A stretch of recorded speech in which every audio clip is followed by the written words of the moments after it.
Hello and welcome to the City Council update for September. I'm Wally Weisopel, City Manager, and the City Council had a number of meetings in September.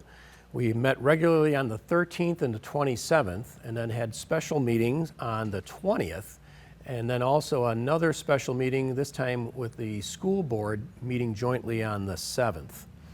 At the conference meeting, the City Council reviewed code enforcement updates. They heard a presentation from our Community Development Department and also our Police Department, and it helps keep the City Council updated on the types of code enforcement actions that are being taken place in the city.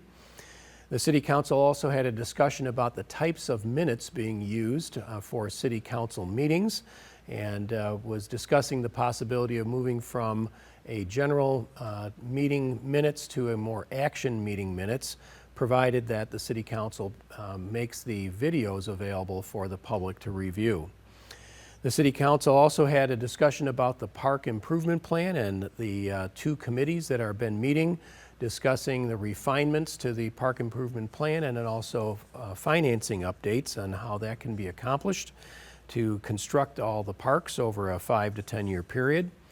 The City Council also heard a street reconstruction update, and then also they did a budget review on the 20th, and the purpose behind that is to make sure that the City Council can answer any detailed questions prior to taking legislative action on the budget, and that meeting takes about 3 hours. At the regular council meetings of the 13th and the 27th, the City Council issued proclamations in honor of Constitution Week, and then also regarding domestic violence, and provided two proclamations like that. Legislatively, the City Council heard the 2022 calendar and approved it, and the purpose behind getting that into the book so early is to make sure that we can schedule all those meetings out through the year. And the City Council meetings will remain on the second and fourth Tuesdays of the month, and anytime there's Mondays of the month, I'm sorry. And whenever there's holidays, we make a rescheduling effort on that part. The City Council approved a grant with the BCA. This is for the Financial Crimes Task Force, and the State Bureau of Criminal Apprehension makes these grants available to city police departments so they can help us do financial crime analysis and hopefully to find the perpetrators of those crimes. There was also a notice of special assessment hearings, and so in this case it's for street reconstruction projects which are funded through assessments, and then also anytime the city makes an abatement or has to step in and after due process of noting the property that has code violations such as tall grass and weeds, if they're not done and within a certain amount of time, the city can step in and abate that problem by bringing in mowing crews and having that lawn mowed. And in order to assess that property, we have to give notice. So at this council meeting, the City Council noticed those special assessments and gives that to the property owners. And then on the 11th of October is when we actually have the assessment hearing, of which time those notified property owners can come to the City Council and plead their case. The City Council approved a school speed zone in that area right by the middle school and the high school, and those signs went up, and hopefully that'll make it a safer environment for our students. The City Council then passed a vacation of a street, and this is a little known city street just east of the Medtronic Rice Creek campus property called Shamrock Lane. And Shamrock Lane only serves the Medtronic property there, and we vacated that property.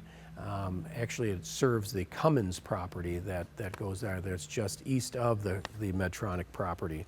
And that property was vacated and becomes the ownership of the Cummins property. The City Council approved the Civic Campus West contractor to make some improvements. This is the property just off the service road, University Service Road, right by the Civic Campus. And there'll be, over the next couple years, some improvements made there to the landscaping and some benches and that type of thing. The City Council then adopted the preliminary budget for the HRA and the City municipal operation, and the levy for the HRA will be set at $599,571. This amounts to $46 per home that's valued at about $250,000. The HRA is a separate entity that is appointed by the City Council, but has no taxing authority. It's the City Council that has to make that levy for them, and it funds all the redevelopment efforts that take place in the city. The City Council also then approved preliminarily the levy for the general government of the city, and this includes all your police and fire and parks and administrative types of things. And that levy is set to increase by 2.9% from last year, and that gives the revenue for the city operations of about $17 million. The budget, on the other hand, was preliminary approved for next year to be about $19 million. The other revenues that come to the city are through local government aid and other sources. So the City Council then had a meeting on the 7th with the school board, and the purposes was just to have a good relationship with our school board. Each organization updated it on activities that have been taking place, and we generally like to do that from time to time to make sure that we're on the same track in terms of programs and operations.